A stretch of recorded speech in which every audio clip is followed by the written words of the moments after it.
Jai Ma Gurudev, welcome to our new lecture. I hope you all are doing great. So today we are going to study part 5 of Constitution. So let's begin. Constitution का कौन सा भाग 5।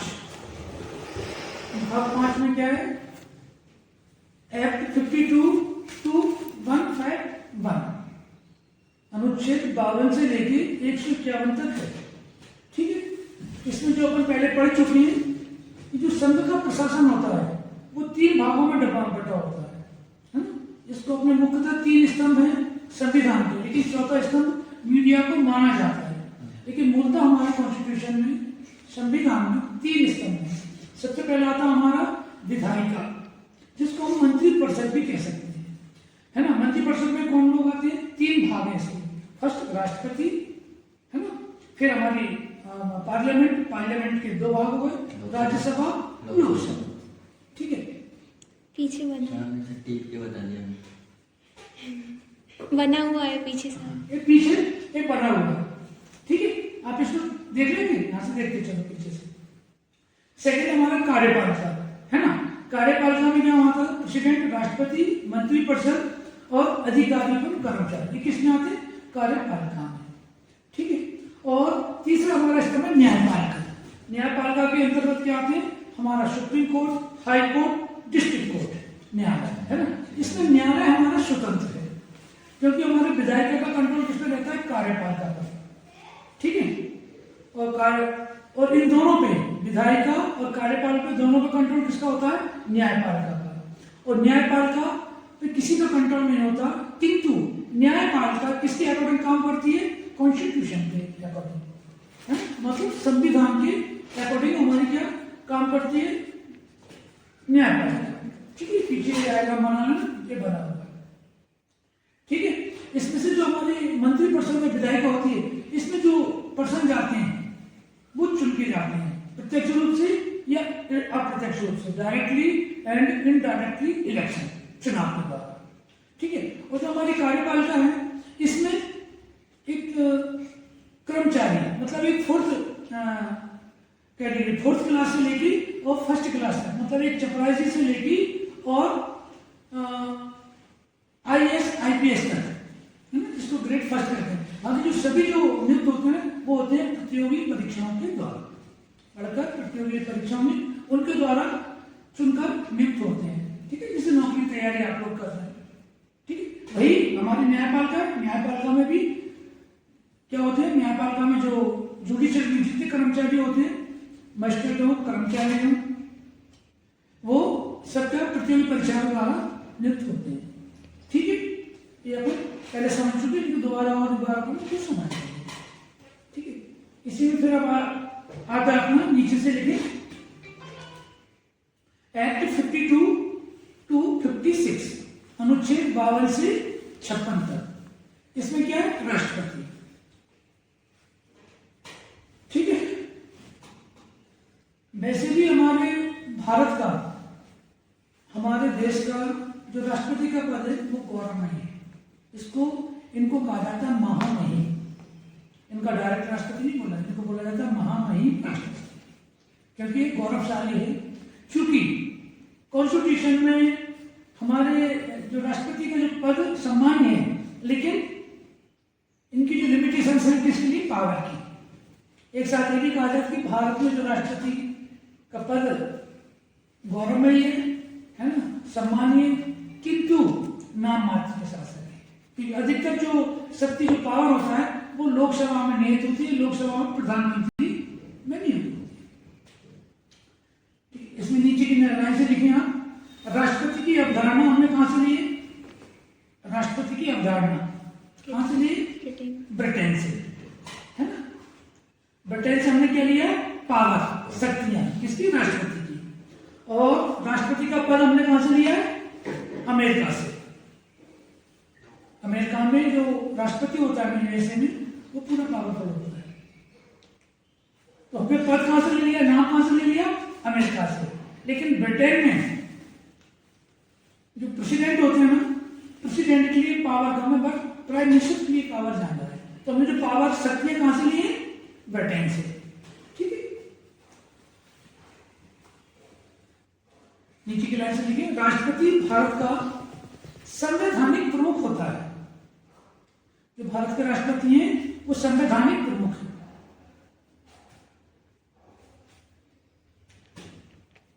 वह है देश के प्रथम नागरिक,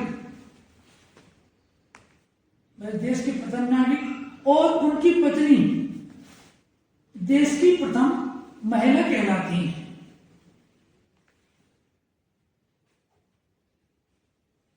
अगर ये आता है एग्जाम में भी, हमारे भारत का प्रमुख नागरिक किसे कहा जाता है, तो आंसर क्या होगा, महामहिम राष्ट्रपति।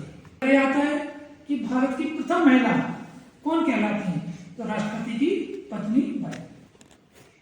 नीचे के लाइन से देखें, एक्ट 52, एक्ट 52 है ना 52 के अनुसार भारत का एक राष्ट्रपति होगा पूरे देश का।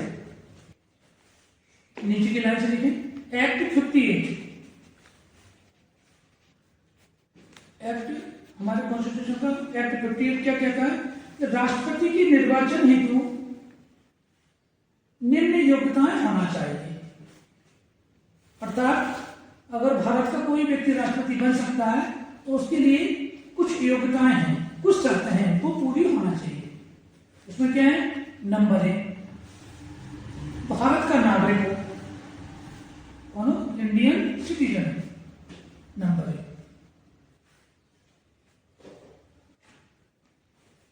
दूसरा 35 वर्ष से कम आयु ना हो। राष्ट्रपति बनने के लिए कम से कम कितनी उम्र की जरूरत है, 35।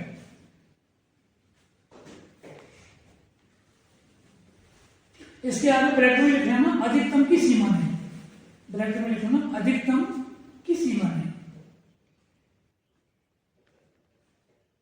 क्योंकि जब तक अगर स्वस्थ हैं पहले बनने की योग्यता क्या क्या होना चाहिए, इतनी योग्यता में वो राष्ट्रपति के पद के लिए आवेदन कर सकता है। थर्ड लिखें, लोकसभा का सदस्य होने की योग्यता हो, लोकसभा का सदस्य होने की योग्यता हो। अगला नंबर है 4, सरकार के अधीन लाभ के पद पर न हो, सरकार के अधीन लाभ के पद पर, अर्थात गवर्नमेंट सर्वेंट नहीं होना चाहिए, सरकारी नौकरी नहीं होना चाहिए। अगर सरकारी नौकरी किसी व्यक्ति की है और राष्ट्रपति का फॉर्म भरना चाहता है, राष्ट्रपति बनना चाहता है, तो उसमें सबसे पहले उसको अपना रिजाइन देना पड़ेगा। ऐसे बहुत सारे लोग हैं जिन्होंने विधायक बनने के लिए या एमपी मेंबर ऑफ पार्लियामेंट बनने के लिए जो अपनी पोस्ट है उससे रिजाइन करके फिर पॉलिटिक्स में आए हैं, तो लाभ के पद में नहीं होना चाहिए। नेक्स्ट, नीचे की तरफ से राष्ट्रपति, उपराष्ट्रपति, राज्यपाल, गवर्नर, मंत्री, सांसद, जिनको एमपी कहते हैं, मेंबर ऑफ पार्लियामेंट, विधायक, विधायक को इंग्लिश में क्या कहते हैं, एमएलए। पूरा नाम क्या होता है एमएलए का पूरा नाम, legislative assembly, minister of legislative assembly. ठीक है, ये लिख लेंगे, ये भी काम की चीज है। एमएलए का पूरा नाम क्या होता है ना, एमपी का पूरा नाम क्या होता है, मेंबर ऑफ पार्लियामेंट, जिसको सांसद कहते हैं हिंदी में, विधायक को हिंदी में कहते हैं, इंग्लिश में एमएलए कहते हैं, है ना, मेंबर ऑफ लेजिस्लेटिव असेंबली। विधायक लाभ के पद पर, लाभ के पद नहीं है।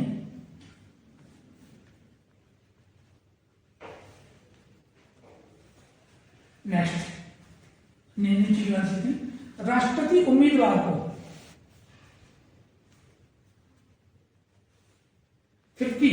50 प्रस्तावक एवं 50 अन्य समर्थक की आवश्यकता होती है। देखो फिर मैं इसको समझाता हूं।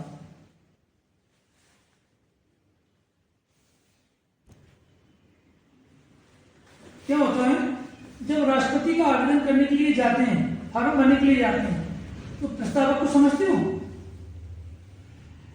ये जब फॉर्म भरते हो उसमें कॉलम होता है कि आपके लिए कितने लोग सपोर्ट कर रहे हैं, है ना। तो ये 50 लोगों के जो प्रस्ताव होते हैं, उनकी जो राष्ट्रपति का फॉर्म भरते हैं राष्ट्रपति पद के लिए इलेक्शन में, उसमें 50 लोगों के सिग्नेचर होते हैं, उन्हें क्या कहते हैं, प्रस्तावक। और 50 लोग समर्थक, 50 लोग अनक उनके समर्थक होंगे, सपोर्टर, कि हम इस व्यक्ति को राष्ट्रपति बनाना चाहते हैं।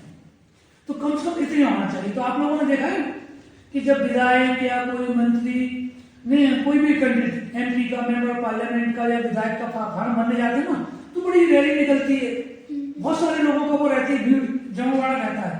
वो अपनी क्या पावर दिखाते हैं कि हमारे इतने लोग सपोर्टर हैं जो हमें इस पद पर बनाना चाहते हैं। क्योंकि बनाते कौन है, पब्लिक बनाती है। क्योंकि जब हम वोट देंगे तभी इलेक्ट हो भी जाएंगे, या तो विधानसभा में या पार्लियामेंट में, लोकसभा, राइट।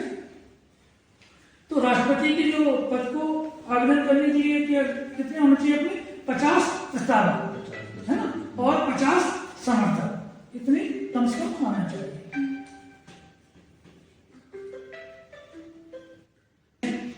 राष्ट्रपति उम्मीदवार के लिए 15,000 रुपए जमानत राशि निर्धारित की गई है। 15 मुझे लगा 25,000 लिखा है। नहीं 50।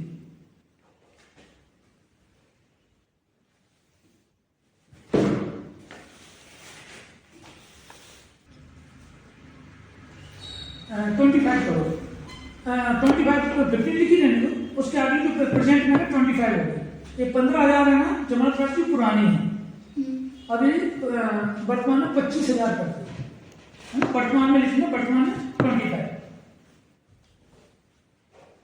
जो मेन कॉन्स्टिट्यूशन में है ना, वो कितनी 15,000 है ना, लेकिन प्रेजेंट में कितनी कर दी 25। ये जमानत राशि जानते हो क्या होती है?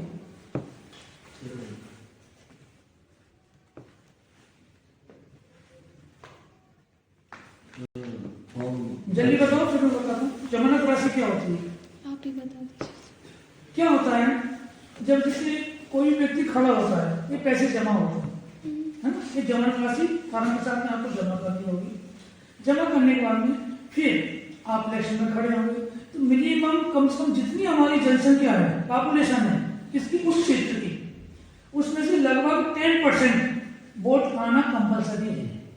अगर आपके पास 10% वोट मत नहीं आते और उससे कम आते हैं, क्योंकि जमानत जब्त हो गई। आपने सुना होगा इतने लोगों की जमानत जब्त हो गई, इलेक्शन में खड़े हुए थे। तो जमानत जब्त का मतलब एक बहुत बैड वो रहता है कि आपका कोई सपोर्ट लोगों ने नहीं किया, और जो आपने पैसे जमा किए ना वो आपको वापस नहीं मिलेंगे। एक गवर्नमेंट राशन में जमानत जब्त हो गई, मतलब गवर्नमेंट के पास जमा हुए, वापस नहीं मिलेंगे। और 10% से ज्यादा अगर आपको वोट आते हैं तो फिर ये पैसे आपको वापस हो जाएंगे, एक सिक्योरिटी रहती है। तो आप इलेक्शन के बाद आप जीतो हारो, लेकिन 10% से ज्यादा अगर आपके वो है वोट है ना, मतलब तो ये आपको वापस मिलता है। ठीक है, नेक्स्ट एक्ट 54 के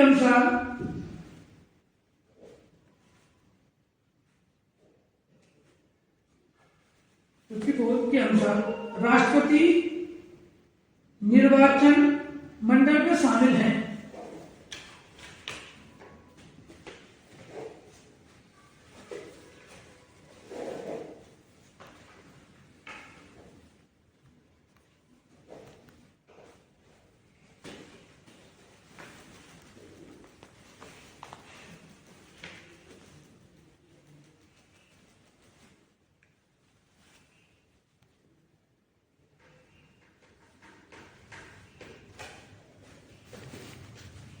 नीचे की क्लास में देखो,